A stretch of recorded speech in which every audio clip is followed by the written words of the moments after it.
अरे भाई हर जगह लड़ना चाहिए।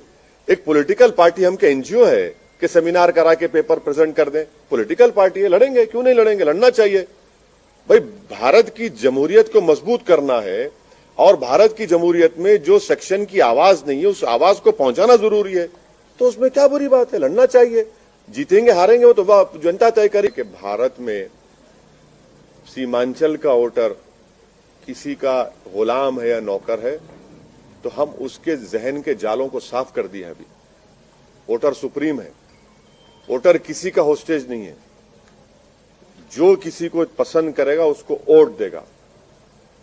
अगर कोई ये कहता है कि तुम क्यों लड़े, अरे मैं लड़ूंगा भाई। बंगाल लड़ूंगा, यूपी लड़ूंगा, भारत का हर इलेक्शन लड़ूंगा। मुझे क्या पूछना पड़ेगा किसी से मैं लड़ूं या ना लड़ूं? मैं इसलिए लड़ूंगा क्योंकि मुझे डेमोक्रेसी में भरोसा है। मैं इसलिए लड़ता हूं ताकि वो जो वॉइसलेस लोग हैं, जिनको डराकर कुचलकर उनका काम नहीं किया जाता, उनकी आवाज बनके उनकी लीडरशिप को पैदा किया जाए। तो ये तो खुश होना चाहिए ना कि भाई हम भारत की जमहूरियत में, डेमोक्रेसी में कॉन्फिडेंस को बढ़ा रहे हैं। जो पिछले 5 साल से रेगुलर बिहार को जा रहे हैं और अख्तर ईमान साहब के साथ उन्होंने पार्टी को मजबूत किया है, मैं उनका और जो हैदराबाद से, महाराष्ट्र से इम्तियाज जलील साहब आए, डॉक्टर गफ्फार कादरी, सैयद मोइन, फिरोज लाला, और उत्तर प्रदेश से हमारे शौकत साहब, ये तमाम लोग वहां पर आकर कई दिन, 20 दिन कैंप किए, मेहनत किए। इनका भी मैं शुक्रगुजार हूं।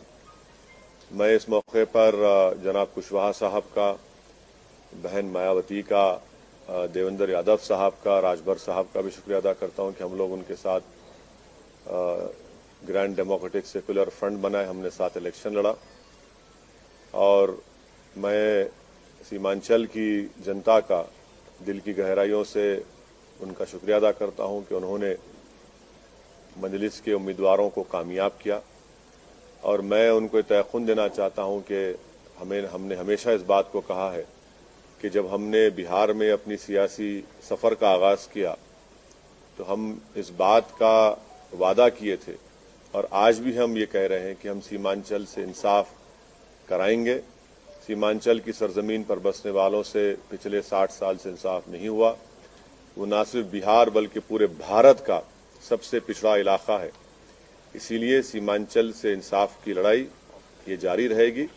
और जो हमको सीमांचल की जनता ने, हमारे उम्मीदवारों को वहां पर विधायक बना है, इंशाअल्लाह ताला हम उनके भरोसे पर उतरने की कोशिश करेंगे। जो वहां के मसाइल हैं, जो वहां का बैकवर्डनेस है, जो वहां पर होने के बाद जो जमीन कटती है, वहां पर स्कूल, डिग्री कॉलेजेस नहीं है, अस्पताल नहीं है, जिस पर हमको हमारे पूरे विधायक इस पर पूरी कोशिश करेंगे। और जो भरोसा और एतमाद हम पर किया गया है, पूरी कोशिश करेंगे। मैं फिर से बिहार प्रदेश की जनता का शुक्रिया अदा करता हूं। आपने हमको अपनी मोहब्बतों से, अपने आशीर्वाद से, अपने वोटों से नवाजा है। हम 21 कैंडिडेट खड़ा किए थे और उसमें से 5 कामयाब हुए हैं। जहां पर हमको कामयाबी नहीं मिली, हम वादा कर रहे हैं कि हम फिर से वहां पर जाएंगे। क्यों हमको नाकामी हुई, उसकी क्या वजूहात हैं, उसको हम अपनी कमजोरियों को दूर करेंगे। और बिहार में हम इससे ज्यादा हम एक बड़ी पॉलिटिकल फोर्स बनने की पूरी कोशिश करेंगे। मैं साथ ही साथ बिहार की जनता का भी शुक्रिया अदा करता हूं कि उन्होंने इस कोरोना के वायरस के दौरान भी निकलकर अपने वोट का इस्तेमाल किया। ये बड़ा ही उनका बेबाकी का काम था और बड़ा ही बहादुरी से उन्होंने निकलकर भारत की जमहूरियत को, बिहार के जमहूरियत को इलेक्शन में हिस्सा लिया। मैं उनका भी शुक्रिया अदा करता हूं। वहां पर 65 सभाएं मैंने की, जनाब कुशवाहा साहब के पार्टी के कैंडिडेट्स के लिए, बहुजन समाज पार्टी के कैंडिडेट्स के लिए, और फिर उसके बाद हम अपने पार्टी के कैंडिडेट्स के लिए कैंपेनिंग में हिस्सा लिए। तो हमारा तो मकसद ये था कि हम कुशवाहा साहब को अपना चीफ मिनिस्टर कैंडिडेट बनाकर पेश किए थे। हम तो इस डेमोक्रेटिक सेकुलर फ्रंट के लिए हम मेहनत कर रहे थे। अब तक जो नतीजे आए वो हमारी क्या बोलना चाहिए, हमारी ख्वाहिश के बरक्स हैं, उसका अपोजिट है। अब जो नतीजा है जो भी है, अब तक जितना आया, अभी काउंटिंग चल रही है, ये तो बिहार की जनता का फैसला है और जमहूरियत में अवाम का फैसला जो होता है वो नतीजा वही निकलता है। तो अब मैं कौन होता हूं जब इतने बड़े बड़े सेफोलॉजिस्ट उनके प्रेडिक्शन गलत निकले। तो असदुद्दीन ओवैसी तो ट्विंकल ट्विंकल लिटिल स्टार है, तो हम तो अपना जो काम करना था हम किए। अब देखिए फाइनल नतीजा जब आता है जब ही कुछ बताया जा सकता है। देखिए प्रसाद साहब, हमारी लड़ाई जो है सीमांचल के इंसाफ की लड़ाई रही है और मैंने अभी शुरुआत में ये कहा कि सीमांचल न सिर्फ बिहार बल्कि भारत का सबसे बैकवर्ड एरिया है और जितनी पार्टीज को उनको सत्ता मिली, इख्तदार मिला, उन्होंने सीमांचल से इंसाफ नहीं किया। मिसाल के तौर पर जितने एजुकेशन इंस्टीट्यूट्स हैं वो या तो पटना, नालंदा या फिर दरभंगा के अतराफ में बनाए गए। एम्स लाया गया तो सीमांचल को उससे महरूम कर दिया गया। एक गवर्नमेंट का अस्पताल सीमांचल में नहीं है।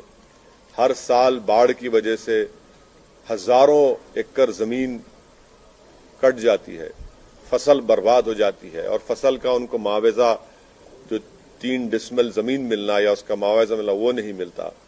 सबसे ज्यादा पलायन वहां के नौजवान दिल्ली, हरियाणा, पंजाब जाकर वहां के खेतों में काम करते हैं।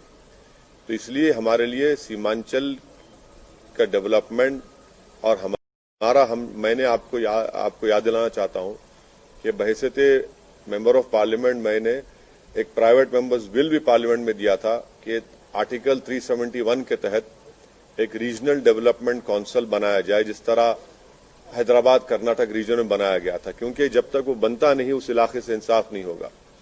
तो सीमांचल के इंसाफ की लड़ाई हमारे लिए बहुत अजीज है, बहुत करीब है और हम उस लड़ाई को जारी रखेंगे।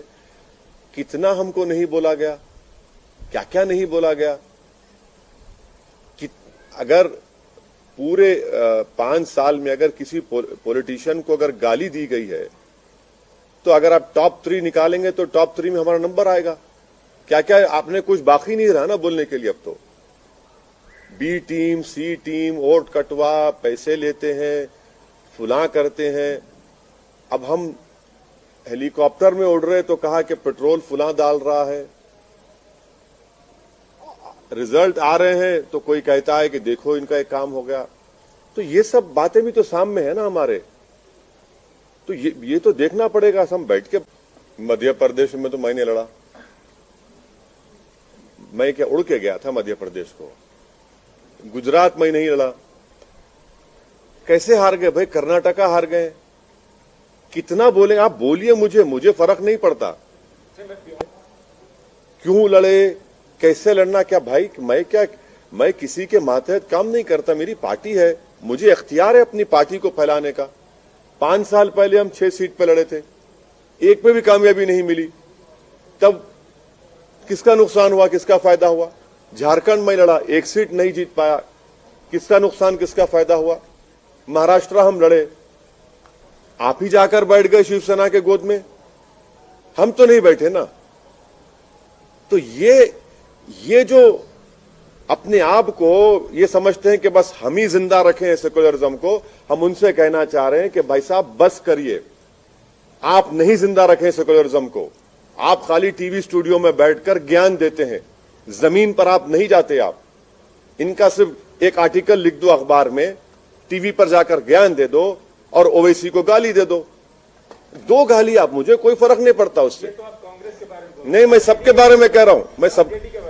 मैं उन तमाम लोगों के बारे में कह रहा हूं जो ये समझते हैं कि MIM पार्टी को इलेक्शन नहीं लड़ना चाहिए। मैं उन सबको जवाब दे रहा हूं, अरे भाई हर जगह लड़ना चाहिए। एक पॉलिटिकल पार्टी, हम क्या NGO है कि सेमिनार करा के पेपर प्रेजेंट कर दें? पॉलिटिकल पार्टी है, लड़ेंगे, क्यों नहीं लड़ेंगे? लड़ना चाहिए भाई। भारत की जमहूरियत को मजबूत करना है और भारत की जमहूरियत में जो सेक्शन की आवाज नहीं है उस आवाज को पहुंचाना जरूरी है। तो उसमें क्या बुरी बात है? लड़ना चाहिए। जीतेंगे हारेंगे वो तो जनता तय करेगी।